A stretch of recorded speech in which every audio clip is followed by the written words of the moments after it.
भारत के सबसे रोमांचक गेमिंग प्लेटफॉर्म विंजो पर हैं 70 से भी ज्यादा गेम्स। तो खेलो अपने मनपसंद गेम्स और रोज जीतो करोड़ों के इनाम। Download now from winzogames.com। Game में वित्तीय जोखिम शामिल है और इसकी आदत लग सकती है। जिम्मेदारी और अपनी जोखिम पर खेलें।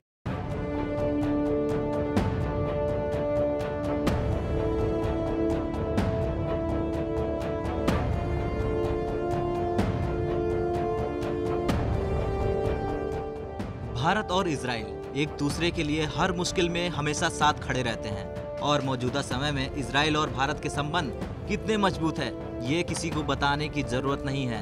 अगर सरल भाषा में कहें तो इजराइल और भारत एक दूसरे पर जान छिड़कते हैं। तो आज भारत के मित्र देश में हम आपको दिखाने जा रहे हैं कि दुनिया में बदलते समीकरणों के बीच भारत का ये शक्तिशाली दोस्त इजराइल अपनी सेना को कितना ज्यादा पावरफुल और कितना मॉडर्न बना रही है। क्योंकि खबर है कि इजराइल ने एक नया गाइडेड मोर्टार सिस्टम बना लिया है जिसके जरिए अब इजराइल की सेना भीड़ में मौजूद दुश्मनों को आसानी से निशाने पर ले सकती है। इस बात की पुष्टि करते हुए इजराइल के रक्षा मंत्रालय की ओर से कहा गया कि उसने नए गाइडेड मोर्टार सिस्टम को पूरी तरह से विकसित कर लिया है जिससे सेना को अब एक नया हथियार मिल गया है। इस आयरन स्ट्रिंग सिस्टम में जीपीएस और लेजर तकनीक दोनों का इस्तेमाल किया जा सकता है जिससे सेना को दुश्मन की जानकारी आसानी से तो मिल ही जाएगी, साथ ही साथ इसके आसपास मौजूद नागरिकों को नुकसान पहुंचाने का जोखिम भी कम होगा।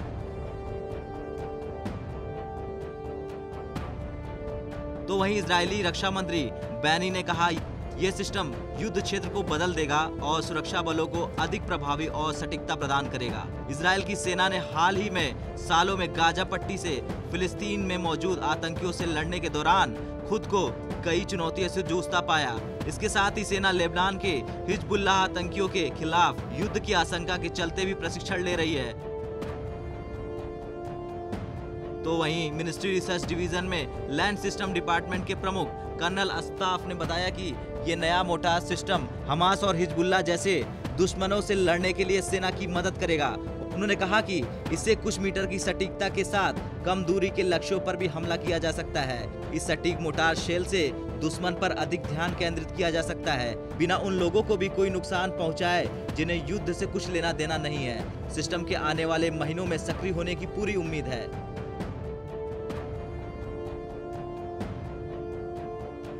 कुछ भी हो, ये इजराइल की वो ताकत है जिसे वो खुद की सुरक्षा और अपने मित्र देशों की सुरक्षा के लिए इस्तेमाल कर सकता है। खैर ये तो रही इजराइल के नए ब्रह्मास्त्र की बात, लेकिन अगर भारत और इजराइल के मौजूदा संबंधों की बात करें तो दुनिया में कुछ देश ही ऐसे हैं जो भारत की तरह अपनी तीनों सेनाओं को यानी जल, थल और वायु सेना को ताकतवर बनाने की तरफ हमेशा कदम उठाते रहे हैं। इजराइल और भारत के संबंध कैसे हैं ये किसी को बताने की जरूरत नहीं है।